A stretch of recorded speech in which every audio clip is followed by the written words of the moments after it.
ఈ వీడియోలో మీకు సౌత్ ఆఫ్రికా బ్యాటర్స్ అసలు ఎట్లా పర్ఫామ్ చేసిర్రు అండ్ ఇండియన్ బ్యాటర్స్ ఎట్లా పర్ఫామ్ చేసిర్రు అనేది క్లియర్గా అర్థమైపోతుంది. సౌత్ ఆఫ్రికన్ బౌలర్స్ ఎట్లా ఉన్నారు, ఇండియన్ బౌలర్స్ ఎట్లా ఉన్నారు, ఫస్ట్ ఇన్నింగ్స్ పడితే ఏ బ్యాటర్స్ని తీసుకోవాలి, సెకండ్ ఇన్నింగ్స్ పడితే ఏ బ్యాటర్ని తీసుకోవాలి అనేది క్లియర్ కట్గా మెన్షన్ చేసినా మీరు సింపుల్గా చూసేసుకోండి. ఇక ప్రిడిక్షన్లోకి వెళ్తే మనకి India versus South Africa 8 PM అయితే ఉంది the grand finale match. Weather reports చూసుకుంటే 32% రెయిన్ ఛాన్సెస్ అయితే ఉన్నాయి. సో రెయిన్ ఛాన్సెస్ ఉన్నాయంటే ఎస్ ఉన్నాయి. సో ఇన్వెస్ట్మెంట్స్ అయితే మీడియం పెట్టుకోరి, హైగా పెట్టుకోకూరి, రెయిన్ ఇంటరప్ట్ చేసే ఛాన్సెస్ ఉన్నాయి.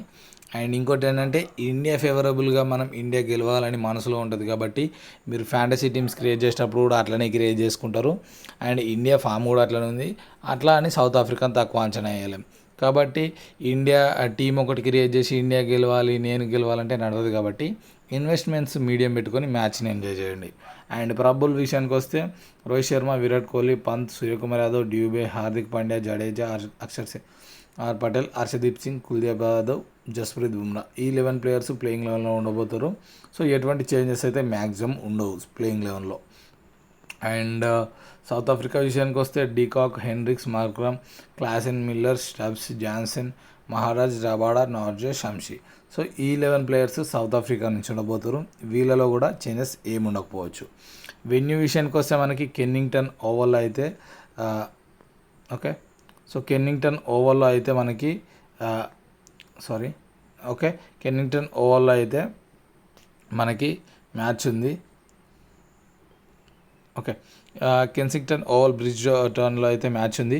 యావరేజ్ ఫస్ట్ ఇన్నింగ్స్ స్కోర్ వచ్చేసి 151, యావరేజ్ సెకండ్ ఇన్నింగ్స్ స్కోర్ వచ్చేసి 133.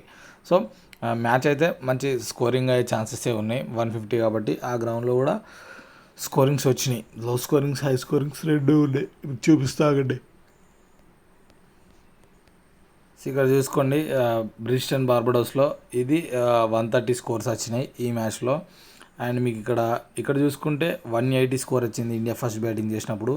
సో అంటే మీకు ఒక స్కోరింగ్ ప్యాటర్న్ ఎట్లా ఉందనేది ఒక క్లారిటీ వస్తుంది ఇప్పుడు అక్కడ చూపిస్తే. ఎందుకంటే యావరేజ్ స్కోర్ అది ఇది మాట్లాడుకున్నాం కదా. సో నిజంగానే అట్లనే వస్తున్నాయా లేకపోతే బౌలర్స్ ఫేవరబుల్ అవుతుందా గేమ్ అనుకుంటే 2 మ్యాచెస్ జరిగితే 2 ఇక్కడ కూడా 200 స్కోర్స్ ఫస్ట్ బ్యాటింగ్ చేస్తే సెకండ్ బ్యాటింగ్ 165 చేసింది ఇంగ్లాండ్ ఆస్ట్రేలియా మ్యాచ్లో. అండ్ ఇక్కడ చూసుకోండి 160 వరకు వచ్చింది ఫస్ట్ బ్యాటింగ్ చేస్తే. సో దీన్ని బట్టి మీకు ఏమర్థమైంది, వస్తుంది అక్కడ మ్యాక్సిమం మంచి యావరేజ్ స్కోరింగ్సే వస్తున్నాయి కాబట్టి అది చూసుకోండి. ఓకే. ఇంకా టీం విషయానికి వెళ్తే ఎట్లా క్రియేట్ చేసుకోవాలనేది క్లియర్గా చేసి చూపిస్తా.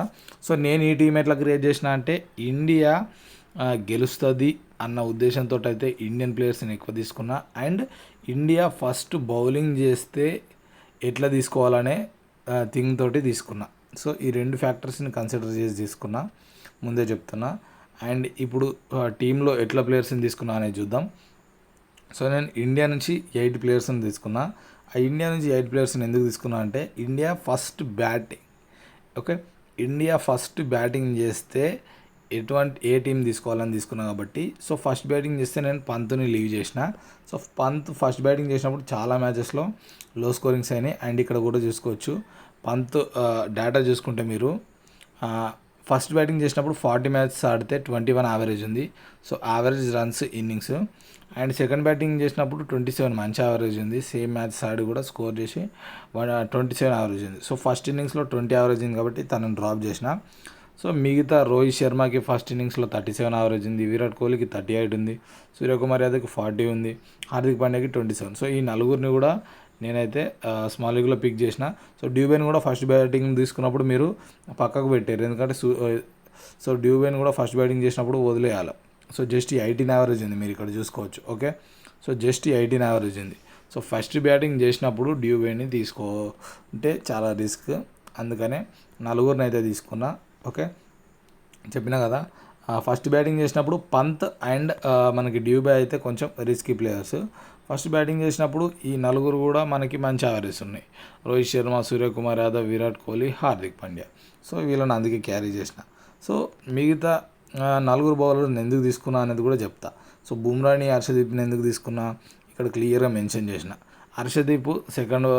సో ఇండియా ఫస్ట్ బ్యాటింగ్ అంటే మన బౌలర్స్ సెకండ్ బౌలింగే కదా వేసేది.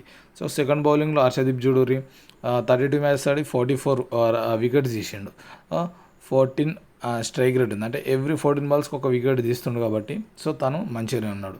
బుమ్రా కూడా సెకండ్ ఇన్నింగ్స్లో 37 మ్యాచెస్ ఆడి 49 వికెట్ తీసిండు, 16 బాల్స్కి ఒక వికెట్ తీస్తుండు. అక్షర్ పటేల్ కూడా చూసుకొని సెకండ్ ఇన్నింగ్స్ ఆడినప్పుడు 35 ఇన్నింగ్స్ ఆడి 38 వికెట్స్ తీసిండు, అంటే ప్రతి 17 బాల్కి ఒక వికెట్ తీస్తుండు, అంటే మ్యాచ్కి 1 లేదా 2 తీస్తుర్రు వీళ్ళు. కుల్దీప్ యాదవ్ అయితే ఫెనామినల్ 22 మ్యాచెస్ ఆడి 40 వికెట్స్ తీసిండు, ప్రతి 11 బాల్స్కి ఒక వికెట్ తీస్తుండు. సో జడేజా అయితే కంప్లీట్ అసలు వికెట్సే లేవు, 34 మ్యాచెస్ ఆడి 20 తీసిండు సెకండ్ ఇన్నింగ్లో, సో తనని పక్కకు పెట్టిన. హార్దిక్ పాండ్యా డిఫాల్ట్గా ఉండాల్సిందే. సో ఈ నలుగురిని ఎందుకు తీసుకున్నానని చెప్పినా కదా, మీరు ఇక్కడ ఇమేజ్ చూసుకుంటే క్లియర్గా అర్థమైపోయి ఉంటుంది మీకు.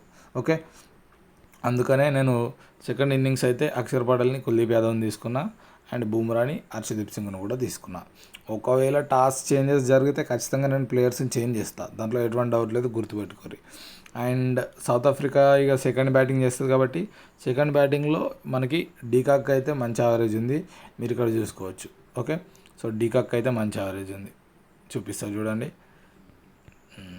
యా, ఇక్కడ చూసుకోండి, డీకాక్ సెకండ్ బ్యాటింగ్ చేసినప్పుడు 35 యావరేజ్ ఉంది. సో డీకాక్ని అయితే నేను క్యారీ చేసిన, సో అదనమాట.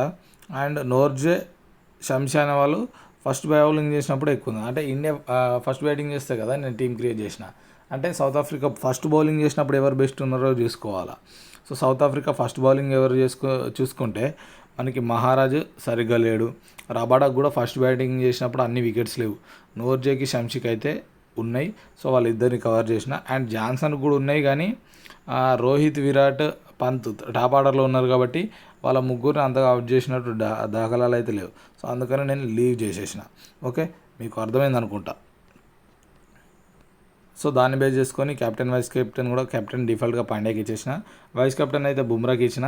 సో మీరు రోహిత్ శర్మ కూడా వైస్ కెప్టెన్ ఇచ్చుకోవచ్చు, అండ్ కుల్దీప్ యాదవ్ కూడా వైస్ కెప్టెన్ ఇచ్చుకోవచ్చు, ఎటువంటి డౌట్ లేదు.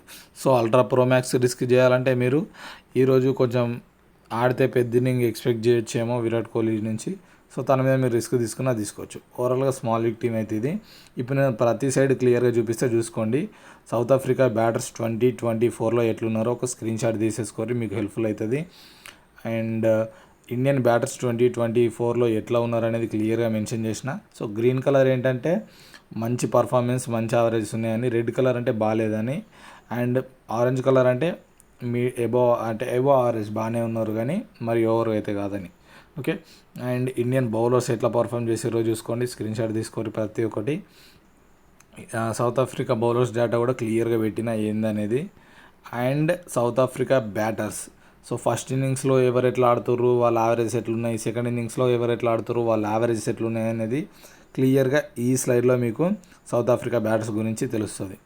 అండ్ నెక్స్ట్ స్లైడ్లో ఇండియన్ బ్యాటర్స్ ఫస్ట్ ఇన్నింగ్స్ అయితే ఎవరు బెస్ట్, సెకండ్ ఇన్నింగ్స్ అయితే ఎవరు బెస్ట్ అనేది క్లియర్గా మెన్షన్ చేసిన, ఇది కూడా చూసేసుకోండి. ఓకే, అండ్ ఇండియన్ బౌలర్స్, ఇప్పుడు బౌలర్స్ కూడా ఫస్ట్ ఇన్నింగ్స్లో ఎవరు మంచిగా వేస్తారు, సెకండ్ ఇన్నింగ్స్లో ఎవరు మంచిగా వేస్తారు తెలవాలంటే ఈ స్లైడ్ మీకు హెల్ప్ అవుతుంది.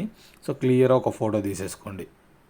And next south Africa bowlers first innings అయితే ఎవరు బెస్ట్, సెకండ్ ఇన్నింగ్స్ అయితే ఎవరు బెస్ట్ అనేది పిక్ చేయాలనుకుంటే ఈ స్లైడ్ మీకు హెల్ప్ఫుల్ అవుతుంది. సో ప్రతి చూపెట్టినా కదా, సో స్క్రీన్ షాట్ తీసేసుకోండి సింపుల్గా, సో దట్ మీకు యూస్ఫుల్ అవుతుంది. అండ్ నేను ఇచ్చే ఫైనల్ టీమ్స్ వచ్చేసి టెలిగ్రామ్లో వస్తాయి, టెలిగ్రామ్ లింక్ డిస్క్రిప్షన్లో ఉంటుంది. And best fantasy application links కూడా డిస్క్రిప్షన్లో అండ్ టెలిగ్రామ్లో ఉంటాయి, ఇంట్రెస్ట్ ఉన్న వాళ్ళు చూడరు. అండ్ ప్రిడిక్షన్, నా ఎఫర్ట్స్ మీకు నచ్చితే, ఎడిట్ చేయడానికి చాలా టైం తీసుకుంది, సో ఎఫర్ట్స్ నచ్చితే కనుక లైక్ చేసి కామెంట్ చేయడం మర్చిపోవద్దు. ఓకే, అండ్ సబ్స్క్రైబ్ చేసుకుంటే I feel happy. Thank you.